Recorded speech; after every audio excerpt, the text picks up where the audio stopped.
Hello everybody and happy Australia Day 2018. I am here to kick off the BiG Aussie challenge for this year in celebration of our Australia Day. I have a memory keeping layout for you. I am starting off with this gorgeous photo I took last weekend. This is in Bells Rapids, Western Australia. You couldn't get any more Australiana than this place, and when I shot this photo I knew that I was going to do an Australian themed layout, and then when Aunty Vera announced this challenge I thought perfect.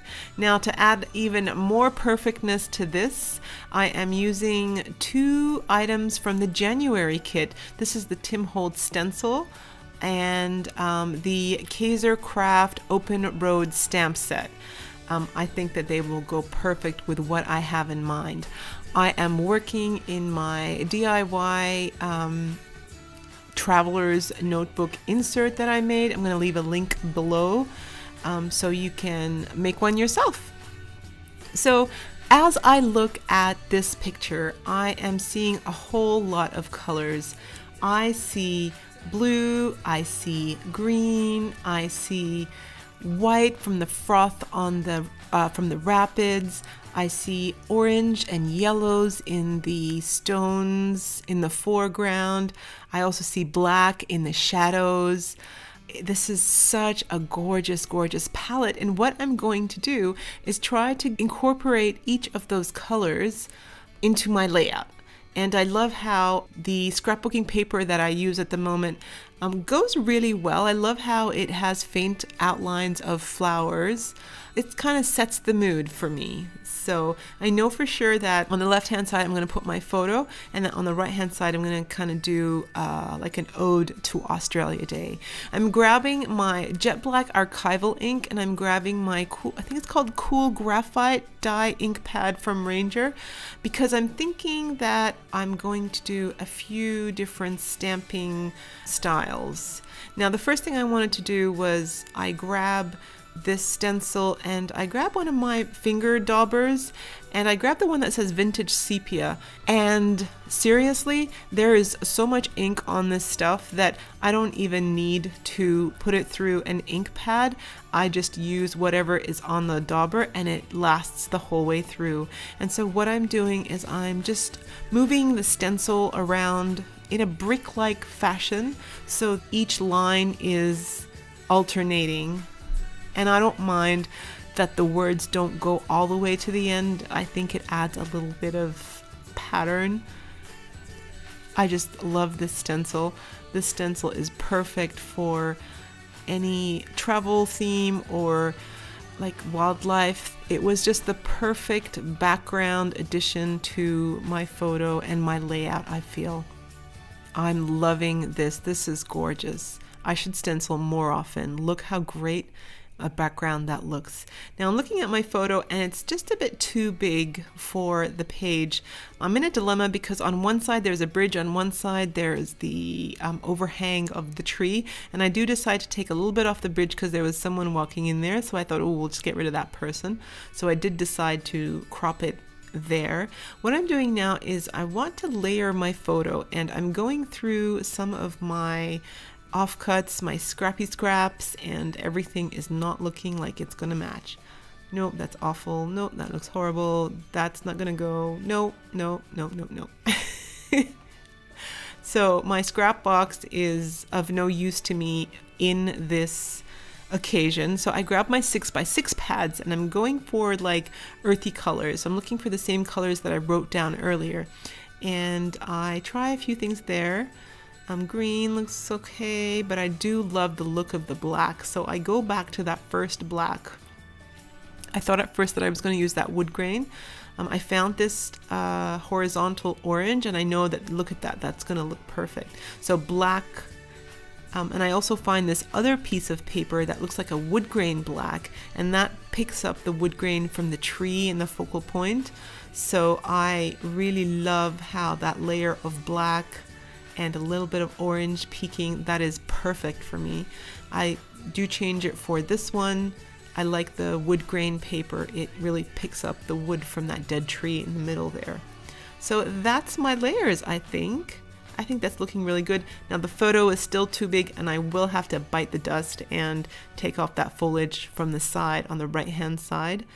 But this is going to work really nicely. Now what I end up doing is, for some reason I was about to cut it with my paper trimmer and I thought, no, you know what, I really like the ragged edge of the stones, and so I decided to tear my paper, and for some reason this is such an amazing look that I just kept doing it all the way through the layout.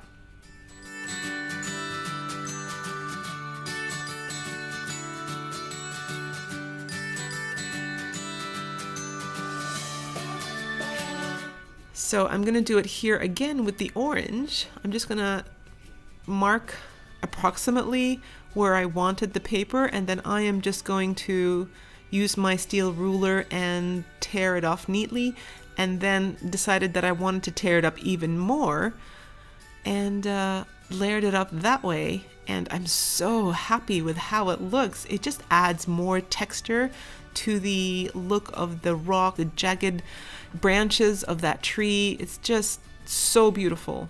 So I've decided that that's how I want it, and it goes down just like that. Now I'm going to think about what I'm going to do with the white space. So I'm grabbing the stamp set and I'm just arranging all the stamps on the side there. And what I wanted to do was see the difference between the stamped image in black and gray. I love this stamp set because it has 3 of the most common flora here in Australia. And because I've not used that stamp set before, that first print will always not print correctly. So there we go, the second one works and the third one. See the difference between the black outline and the gray outline?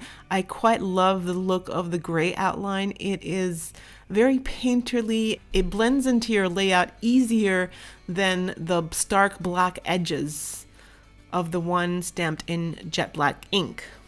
Depending on the look that you want, you should be aware of the color of the ink pad that you use. I decided to use the gray to stamp on the left hand side of the layout, and I'm just using my watercolors here and bringing in a very soft green to match the green in my picture.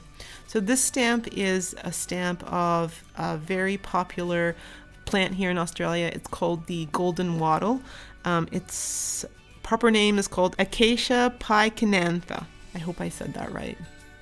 So the golden wattle is distinctly Australian, and it's everywhere in our neighborhood, and it's everywhere in Perth. So a beautiful tree, but those leaves do come down very easily and you have to do a lot of sweeping. It has beautiful yellow flowers. The seeds that the flowers explode out of are just everywhere on the ground.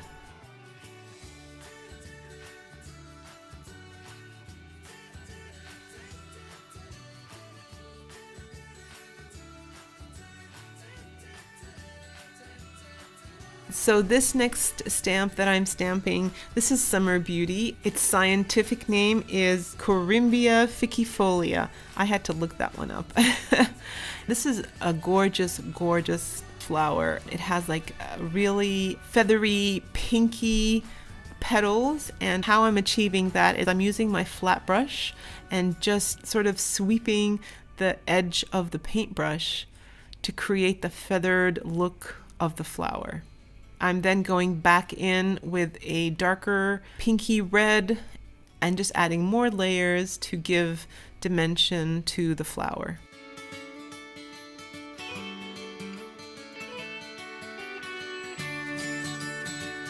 Okay, so that's looking really good. Now I'm a bit worried about the white space at the bottom, and so I found this camouflage paper, I suppose, and it goes really well with the browns and the oranges and the black, and I'm going to put that down at the bottom. Again, I'm ripping the edges to tie in with what I did earlier.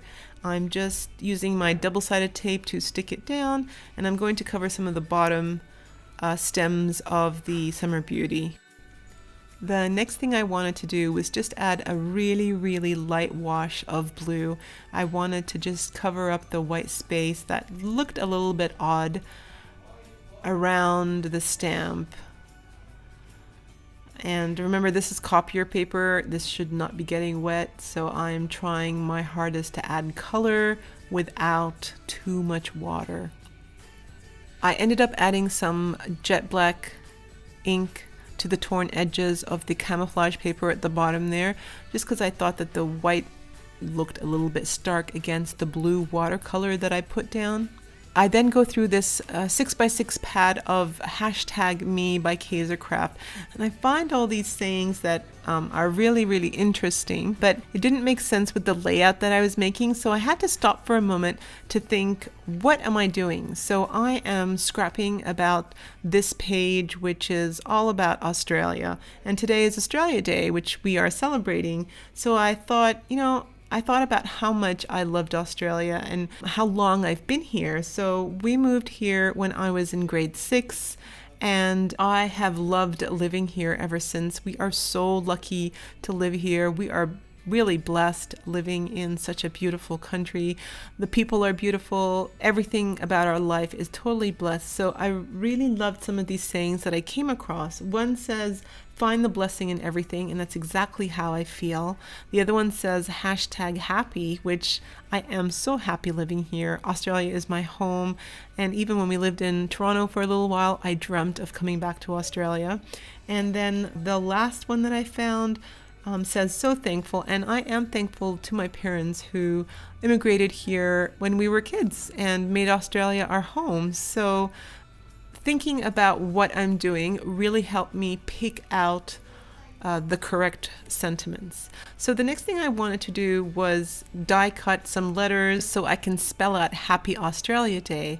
I also ended up stamping some more images of the golden wattle, but this time I used the black archival. I love the outline of the black because it made the leaves stand out against the yellow background.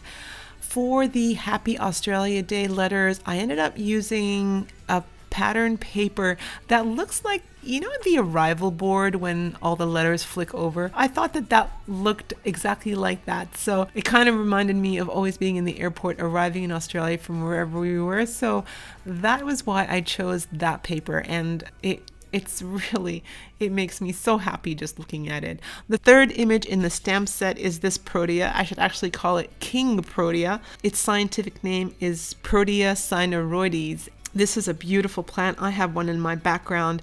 It is yellow and pink and green. I love it so much. It's so grand. I guess that's why they call it king. What I did was I colored in two.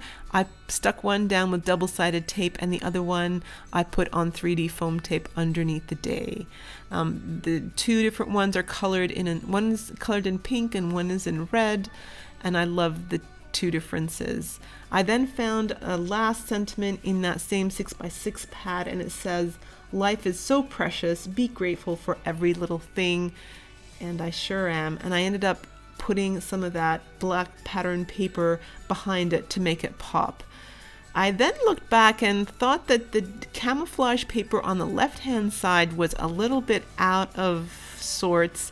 So because I loved the black and white paper with the little writing, I ended up putting that underneath the happy with just a little bit of camouflage peeking all around it as a border. And I love how this comes together. It ties in from the left-hand side. I then grabbed this grid stamp, and I've got the gray ink, and I'm putting it all over everything, all over the protea, all over my leaves, all over even the sentiment at the bottom there. It just ties the piece together so much better. It makes it seem more organic. The last step is I'm grabbing my Nouveau crystal drops, and I'm adding some shine to all these leaves and the leaves of the protea. I love this. This just really made the whole thing pop. And this is my layout, everybody. I wanted to let you know that Aunty Vera Scrap and Craft is holding an Australia Day BiG Aussie challenge. It starts on Friday the 26th and ends on Sunday the 28th. midnight Australia time. I'm going to leave some details below, and basically the challenge is to show us your Aussie. Anything craft related that has to do with Australia, we would love to see. Show us your Aussie craft, your layout. The winner gets a $25 gift voucher to spend at Aunty Vera's Scrap and Craft online store. And we're looking forward to seeing all our entries for this year. Thank you so much for watching today, and happy Australia Day!